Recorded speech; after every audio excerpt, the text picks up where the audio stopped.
Vous êtes-vous déjà rendu compte qu'on connaît souvent des morceaux de la Bible sans vraiment comprendre comment toutes ces pièces s'emboîtent? Peut-être que vous avez déjà entendu parler de Moïse, d'Abraham, de l'Exode, des 10 commandements, mais est-ce que vous comprenez vraiment comment tout cela fait partie d'un grand plan conçu par Dieu, depuis la création jusqu'à l'annonce du Messie? La vérité, c'est que la plupart des gens n'en connaissent que la surface. Peu savent qu'en réalité, derrière chaque histoire se cache une connexion profonde, un fil invisible qui révèle l'amour, la justice et les desseins éternels du Créateur. Et attention, si vous pensez que tout ça, c'est réservé aux théologiens ou aux gens qui ont fait des études religieuses, oubliez ça. Cette connaissance est pour moi, pour vous, pour tous ceux qui veulent vraiment comprendre pourquoi l'humanité existe, pourquoi nous souffrons et surtout, quel est ce plan de rédemption qui a commencé dans la Genèse et qui continue encore aujourd'hui. Alors, préparez-vous, parce qu'aujourd'hui, on va faire un véritable voyage dans le temps de la création jusqu'à la venue du Messie. Une aventure remplie de surprises, de guerres, d'alliances, de trahisons, de promesses, de miracles, bien sûr de révélations que vous n'avez probablement jamais entendues. Et je vous le garantis, après ça, vous ne verrez plus jamais l'Ancien Testament de la même façon. Au commencement, Dieu a posé le premier acte dans le temps et tout a commencé à exister. Il créa le ciel et la terre, sépara la lumière des ténèbres, forma les océans, façonna les animaux. Et, au sommet de sa création, il créa l'être humain à son image, Adam et Ève. Rien n'était un hasard, tout portait un sens, un but. Imaginez un peu un Dieu tellement grand, capable de créer tout avec de simples paroles, et qui pourtant s'intéresse aux moindres détails, notre souffle, nos émotions, notre capacité d'aimer. Ça en dit long sur qui il est. Et plus encore, il confia à l'homme la gestion du jardin d'Éden, montrant dès le départ que la relation avec Dieu implique aussi des responsabilités. Mais comme vous le savez, tout n'est pas resté parfait bien longtemps.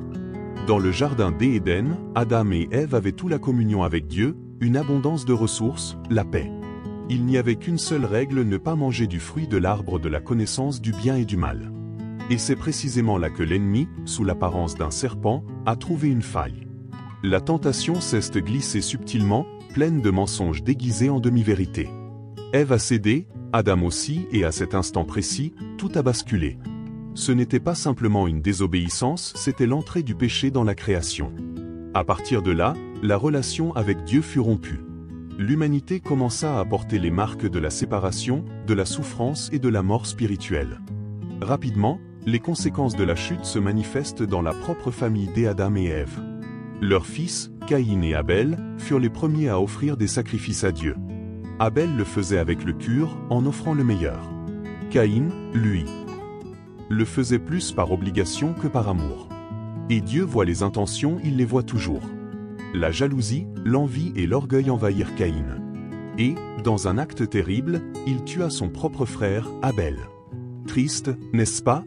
Et pourtant, même dans ce contexte dramatique, Dieu n'a pas abandonné l'humanité. Après ce drame, un autre fils naît, Seth. Il devient le commencement d'une lignée de gens qui choisissent de marcher avec Dieu et de garder vivante l'espérance de la rédemption. Le temps passa et l'humanité ne faisait qu'empirer. Le mal se répandait comme une peste. Les hommes vivaient dans la violence, la corruption, le péché.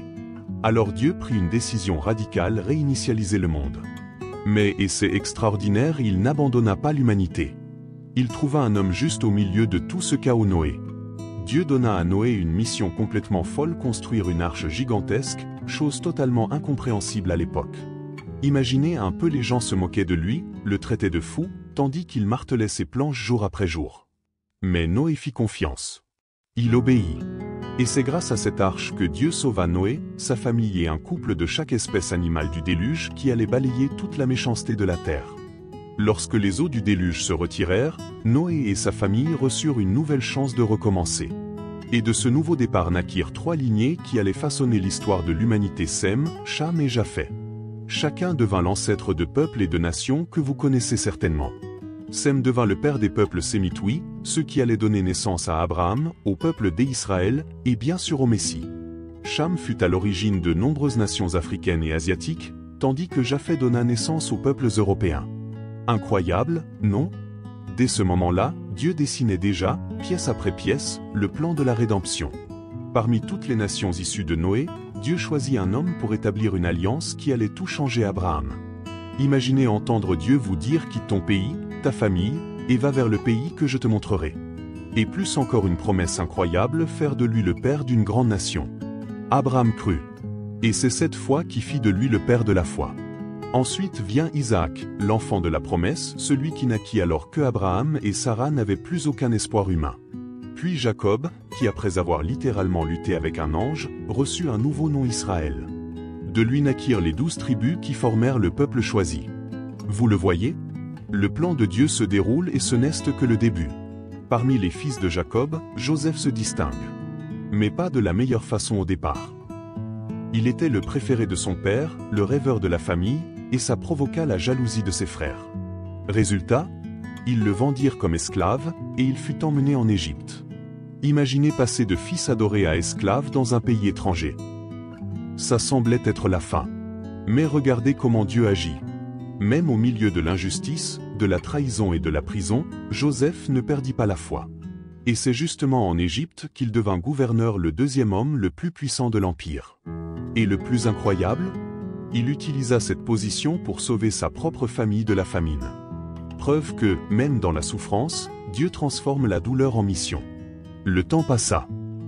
Et cette famille installée en Égypte devint une nation entière.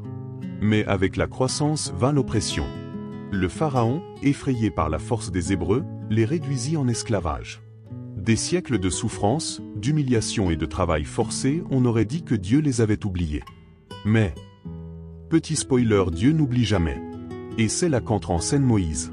Un bébé sauvé des eaux, élevé dans le palais du Pharaon, qui finit par fuir dans le désert pour finalement, des années plus tard, entendre Dieu l'appeler depuis un buisson ardent: va, libère mon peuple. Vous imaginez la charge de cette mission? Moïse revient, affronte le Pharaon, et déclenche l'une des plus grandes histoires de libération de tous les temps. Et là, mes amis, c'est un véritable spectacle Dieu contre le plus grand empire de l'époque. Des plaies surnaturelles, les eaux transformées en sang, des nuées de sauterelles, des ténèbres, la mort des premiers-nés. Tout ça pour montrer qu'aucun pharaon ne peut rivaliser avec le Dieu d'Israël. Et enfin, le peuple sort d'Égypte. Pas comme des esclaves en fuite, mais comme une armée marchant vers la liberté. Sur le chemin, Dieu ne fait pas que séparer la mer Rouge littéralement. Mais il donne aussi au mont Sinaï quelque chose qui allait changer le monde, les 10 commandements. Ce ne sont pas juste des règles, ce sont des principes d'alliance, de justice et de sainteté. Et c'est là que naît officiellement un peuple avec une identité spirituelle, culturelle et divine, guidée par la Torah. Sur le mont Sinaï, Dieu ne donne pas que les 10 commandements. Il révèle toute la Torah, un véritable manuel de vie, de foi et de communauté. Dieu scelle une alliance éternelle, montrant que la liberté ne consiste pas seulement à sortir d'Égypte, mais aussi à être libéré du péché et des pratiques qui asservissent l'âme. Chaque loi, chaque détail avait un but: préparer le peuple à vivre comme une nation sainte. Mais, qui a dit que ce serait facile? Le chemin vers la terre promise fut rempli de défis. Murmures, désobéissance, idolâtrie. Résultat, toute une génération mourut dans le désert. Seuls leurs enfants purent voir la promesse se réaliser. Et c'est Josué qui prit la relève pour enfin conduire le peuple vers la terre que Dieu avait promise à Abraham, Isaac et Jacob. Sous la conduite de Josué, le peuple entra enfin en terre promise. Et ce n'était pas une simple formalité, il y eut des batailles, des stratégies, bien sûr, des interventions divines.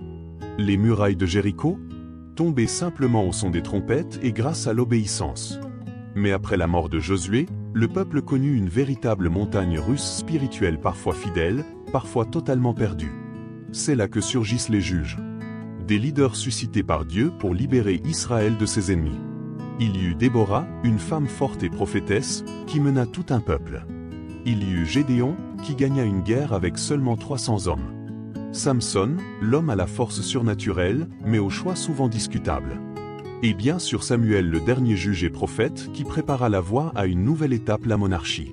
Le peuple se mit à regarder les autres nations et dit: nous voulons un roi.